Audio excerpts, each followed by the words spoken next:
Go to roll call. Member Nicole Pampanga.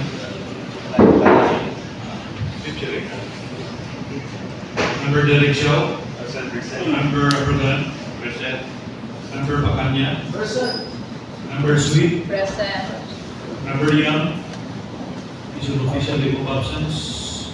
Member Huertas. Member Belmonte. Present. Member Uy. Present. Member Randy Ong. Present. Member Igorong. Official leave of absence. Member Lalasaban.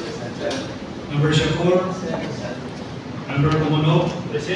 Member Caballero. We have 11 members present, Chair.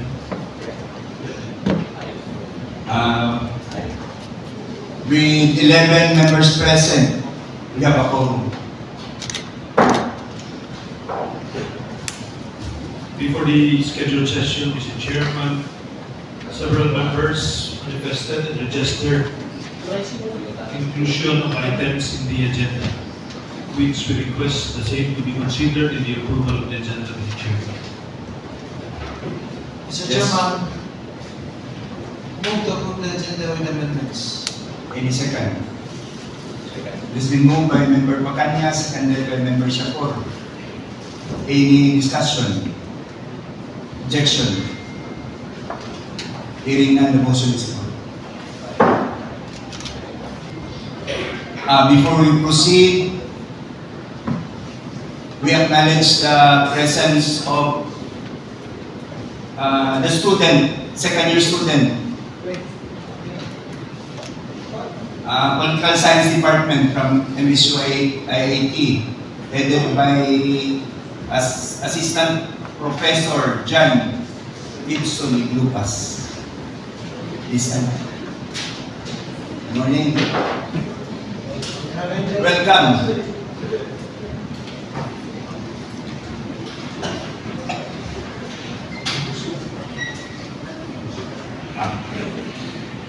Next item in the agenda, reading and approval of journal. Mr. Chairman, Yes, Member Pacanya. thank you. I move to dispense the reading and approval of the journal proceedings and the minutes of November 11, 2025, regular session. So moved. Any second? It has been moved by Member Pacanya, seconded by Member Huertas. Member Abergan. Any comment? Objection? Hearing none, the motion is approved. We go to the next item, letter H. Referral of business, first item. Committee Chair Laws and Finance. Member Larasaban.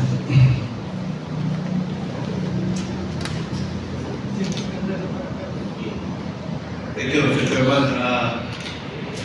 This is an ordinance releasing the amount of 1,442,781.20 pesos to trust liabilities of informal seekers, and the same authorizing the Honorable City Mayor Frederick W. Shaw to settle the unpaid power bills of NEC, if any, and other salaries of assets preservation and protection group, subject to pertinent rules and regulations. Any second? It's been moved by Member Larasaban, seconded by Member Abergan. Any comment? Yes, Member Abergan. Mr. Chairman, I would like to make it to record that this amount of 1,442,781 is placed in the special trust fund and with a specific purpose. Now, these are the funds coming from the rentals of the settlers in the land of NEC. It was done before because the city government claimed that the city government owns the NSC. But with the recent decision of the Supreme Court that we have no right and instead it will be go back, the ownership belongs to the NSC. And this fund becomes now a private fund, and it is also authorized by the liquidator of NSC, Attorney Concepcion, Lani Concepcion. Being a private fund, it should be withdrawn, released, in order to pay the electricity in that area in the plant. So therefore, it is proper, Mr. Chair. Noted, Member Prodan. Any other comment? Anyway, that is only a comment. Although we are not allowed to comment for the first reading because it should be an ordinance. What was passed is first reading, ordinance or first reading? Resolution. So we will convert that to ordinance. Resolution. May I ask the Secretariat that this is a resolution authorizing the city mayor.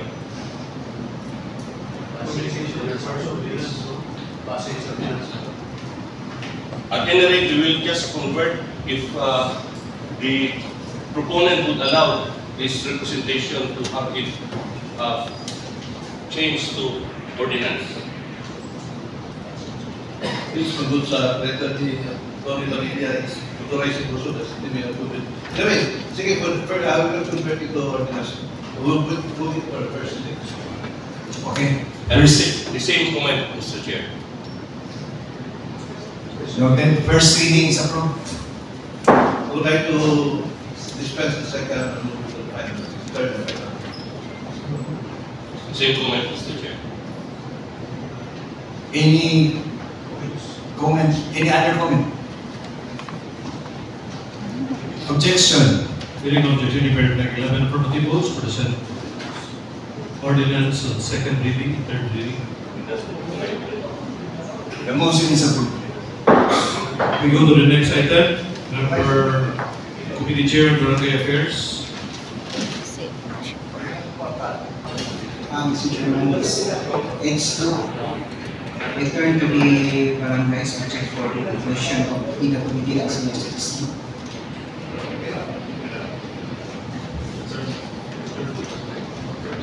Noted. Members. We go to item number 3, Committee Chair of Trade. Yes. It should be returned to the barangay, but with emphasis that the senior citizen should be included as one of the exempted persons to pay clearance fee and other fees. Please put that in the resolution. Noted, Member. This is also a letter from Mr. Regina De Luna proposing and suggesting to the city government, and we will take this as we just note this matter. Noted, Mr. Chair. Okay. Noted, Member. Item number 4, Committee Chair of Labor. This is may I move for the endorsement of the request. Endorsement to the city mayor, the request from Attorney Joseph Don Martin requesting for the passage of ordinance authorizing Saturday operation of the city civil registrar's office. May I move for the endorsement to the city mayor at his discretion. Any second? Second. It's been moved by Member Prodan, seconded by Member Pacanya. Any comment?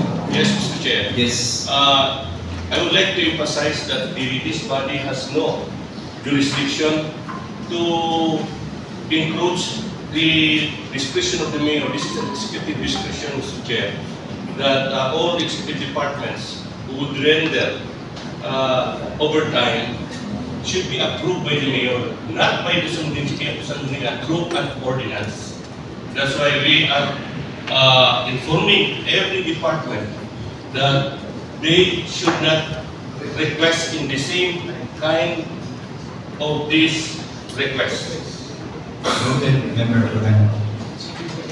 Objection. Hearing none, the motion is approved.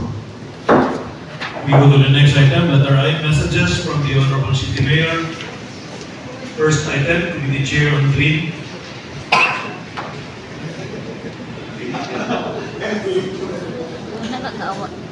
To give due respect to the chairman of the Committee on Risk Reduction Management,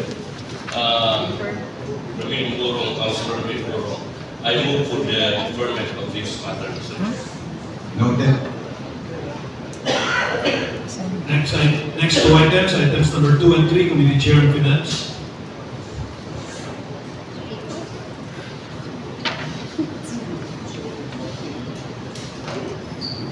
This is a resolution authorizing the city mayor of W. South to transfer the salary wage savings of the different departments for the month of June 1 to October 31, 2025 in a total amount of 38,936,396 to augment the current appropriation for other personnel benefits, account code number 9931-5-01-04-990 in the City Mayor's Office retirement and other benefits. Any second? Second. Yes, we move by Member Lasaban, seconded by Member Abragan. Any comment? Objection? Hearing no objection, any verified 11 affirmative votes for the said motion. The motion is approved. I agree, resolution authorizing the city mayor, Frederick W. South, to transfer the itemized 15% buffer and all other maintenance and other operating expenses and OOE of the different offices in the total amount of 41,866,631 pesos to augment the current appropriation for the city mayor's office, executive services, and city mayor's office miscellaneous general public services in the total amount of 41,866,631. So moved, Mr. Chairman. This we move by Member Lasaban, seconded by Member Pacanya. Any comment? Objection? Hearing no objection, any verified 11 affirmative votes for the said motion. The motion is approved. Item number 4, Committee Chair on Solid Waste Management. Mr. Chairman, Yes, Member Pacanya. thank you. Dated November 12, 2025, authorizing City Mayor Frederick W. Shaw to acquire 226,023 square meters land located at Sitio Calawag, Barangay Pugaan, Cagayan City, as a site of proposed sanitary landfill facility. So moved, Mr. Chairman. Any second?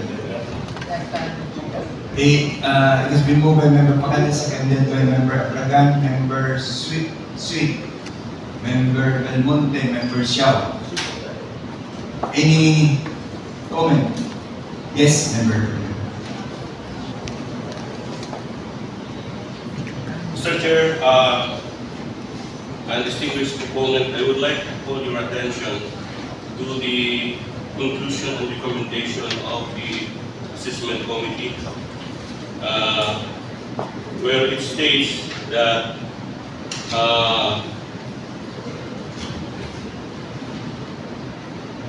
in the first paragraph, it is very clear that they made a condition subject to the completion of technical and environmental requirements prescribed by MGB and EMB.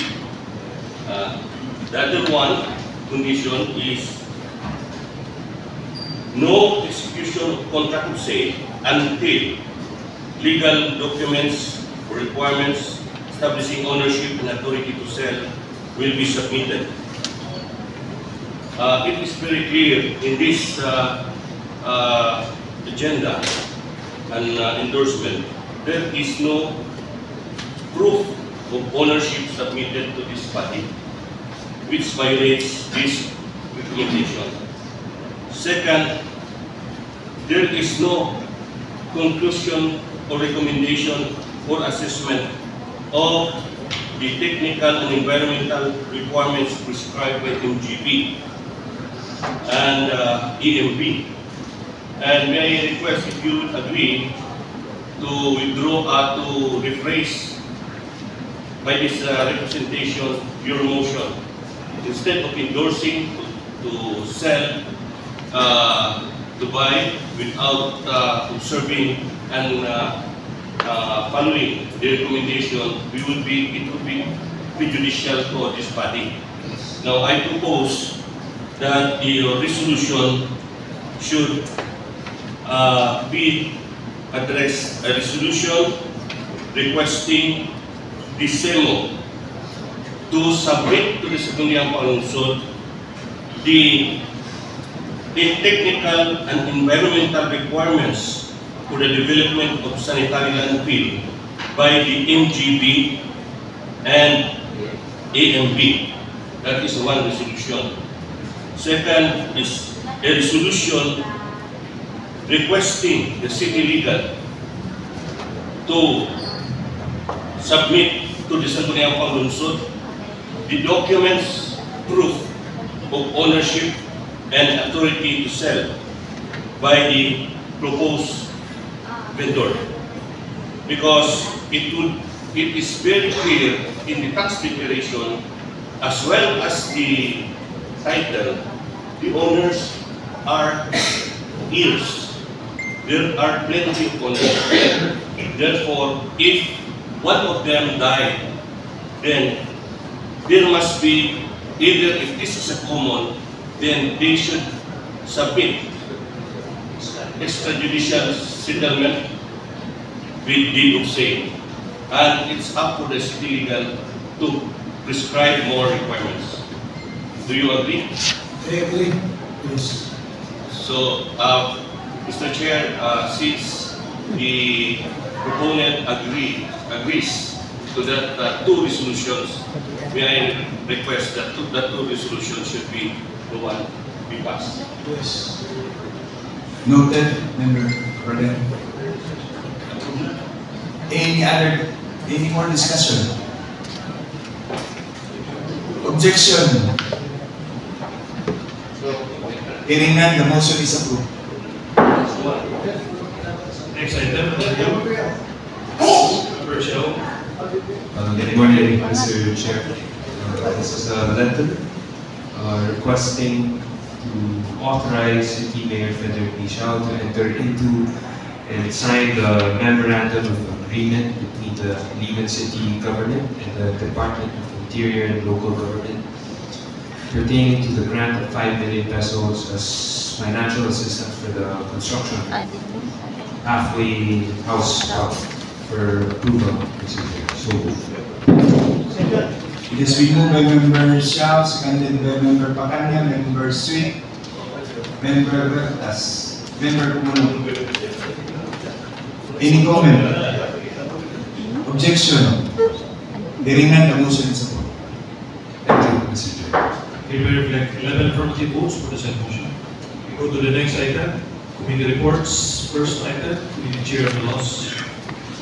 Conducted by Committee on Laws on the ordinance creating the Iligan City Digital Transformation Department, providing for each mandate, functional statement, key responsibilities, organizational structures, staffing patterns, and competencies, appropriating funds therefore and for other purpose. May I move, Mr. Chair, for the approval of the committee report. It's been moved by Member Abrogan, seconded by Member Pacanya, Member Bertas, Member Kumuno. Any comment? Objection? Hearing none, the motion is approved. Next item, and Member Belmonte.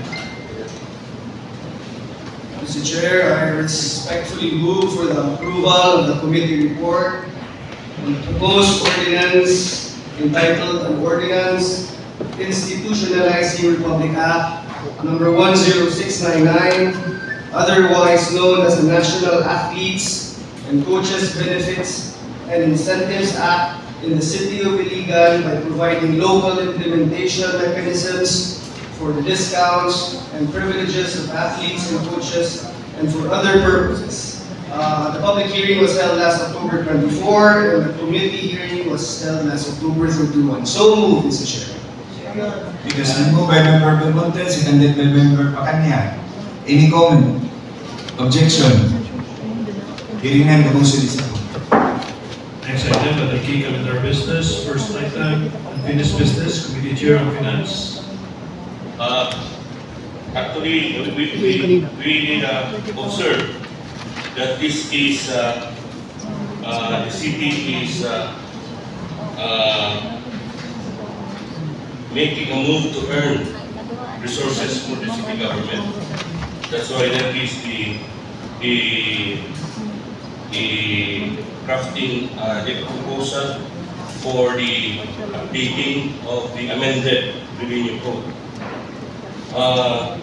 Since the chairman of the Committee on Ways and Means is officially being the vice chairman and be the one to take this matter, Mr. Chair.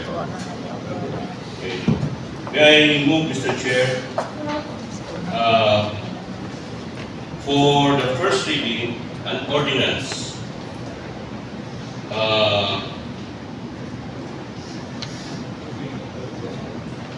ordinance approving and adopting the proposed updated local revenue code of Iligan City for the first reading. May I move, Mr. Chair? First reading is approved. In addition, Mr. Chair, I would like to inform our august body that this is for the first time that a certain ordinance involves different committees, like water, Committee on Water, Environment, Economic Enterprise, and others. So I propose that a public hearing be scheduled, and that public hearing should be consolidated public hearing, and so that all the chairman and members should attend on that public hearing, because every topic during in that proposed ordinance, they have participation, whether or not to approve or not. Noted, Member Pacanya. Next item, business of the day, first item, Committee Chair on Barangay Affairs. Mr. Chairman, first endorsement, DP November 11, 2025, Ms. Macarena Barangay, City Budget Reserve providing the annual budget of Barangay Pipano with annual Barangay Investment Program of Sangguniang Kabataan in the amount of 2,034,964. I move to defer, Mr. Chairman, to the agenda is coming ready. Noted, Member Shakur. To defer. It has been moved by Member Shakur, seconded by Member Abrogan, to defer the discussion. Any comment? Objection? Hearing none, the motion is approved. Next item, Member Belmonte. Mr. Chair, requesting for a mass motion, endorsing a resolution entitled Resolution urging the Department of Education and Division of Iligan City to extensively and exhaustively use the Climate Change Education Microsite, Earth Education Library, and the WWF Philippines Archives to teach our students on the importance of our natural resources and protecting biodiversity. So moved, Mr. Chair. Mass motion is approved. Next item, letter C, Member Kapampangan. Next item, we go to Member Denny. Morning, Mr. Chair.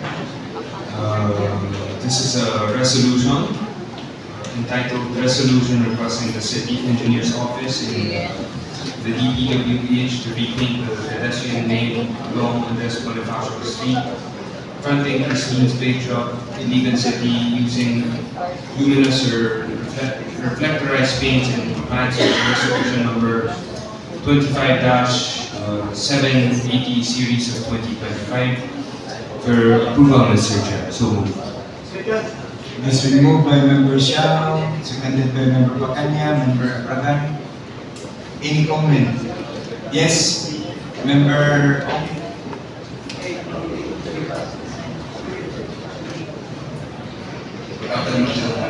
I just comment something. Since I'm living in Tibanga, I always travel this area. I know the main problem in this area. So, I propose only, if possible, you can put up a traffic light in this area. If possible. Traffic light. Traffic light. No. Traffic lights only in IIT.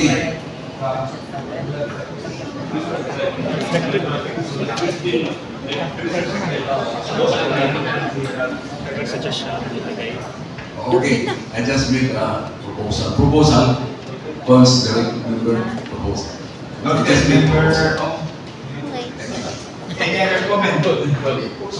Yes, Member Xiao.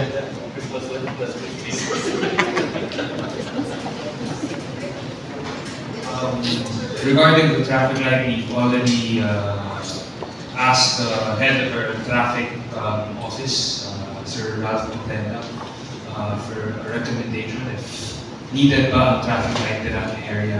We can create a resolution along with Councilor Pishong Larrazabal and recommend it to either DPWH. Noted, Member Xiao. Thank Further you, comment? Councilor. Yes, Member Ong. Okay. I just made a proposal to traffic light. Okay, noted. Any other discussion? Objection? Hearing none, the motion is approved. Next item, Member Delicio.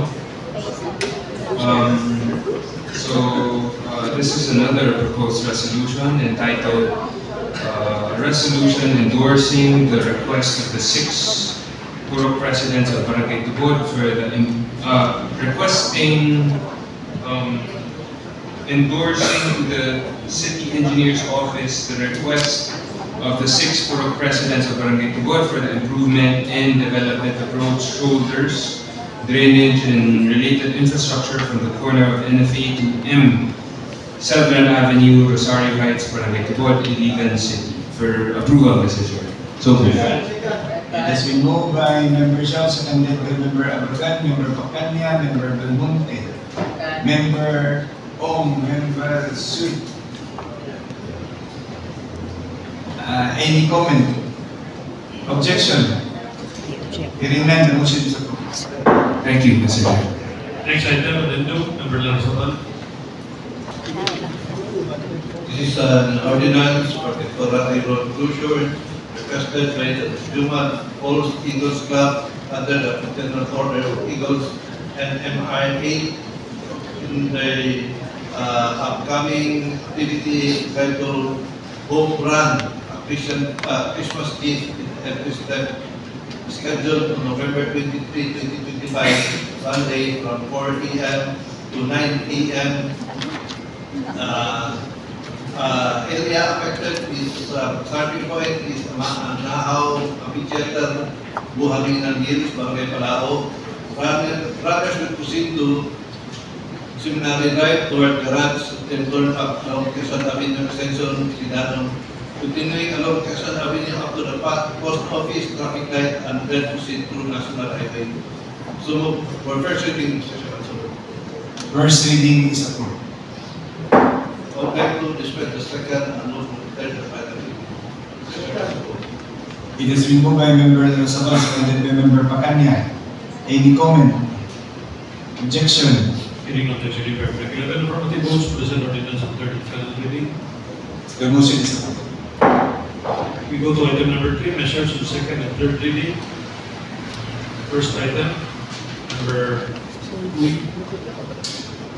Mr. Chair, proposed ordinance entitled An Ordinance Amending Certain Provisions and Expanding the Compositions of City Ordinance Number 12-5957, entitled An Ordinance Mandating the Organization and Management of the One Barangay, One Product in the 44 barangays in the City of Iligan and providing funds therefore for second reading, Mr. Chair.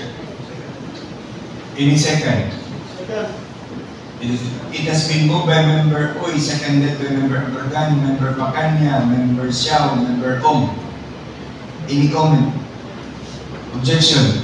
Hearing no objection, Member Black 11 affirmative votes for the said ordinance on second reading. The motion is approved. Mr. Chair, since there is no amendment or objection, can I proceed for the approval for third and final reading of City Ordinance Number 12-5957? It has been moved by Member Uy, seconded by Member Macanya, Member Sweet, Member Belmonte, Member Ong. Any comment? Objection? Hearing no objection, Member Black 11 affirmative votes for the said ordinance on third and final reading. The motion is approved. Thank you, Mr. Chair. Next item, that there be an addendum, Member Abragan.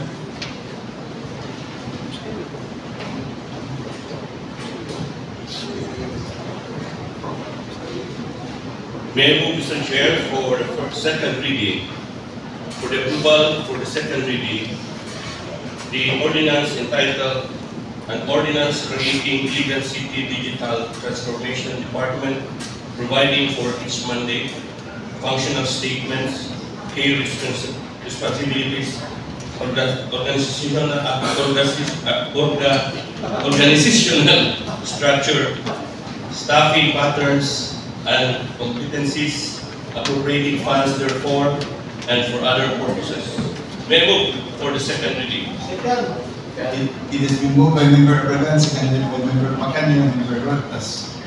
Any comment? Yes, Mr. Chair, this is the first time in Iligan that we have this department in charge of digitalizing all the department, the records, and I hope that we could have attained what other cities like Davao and Cebu and also the Cagayan de Oro for the codification of our ordinances, which can be opened through our digital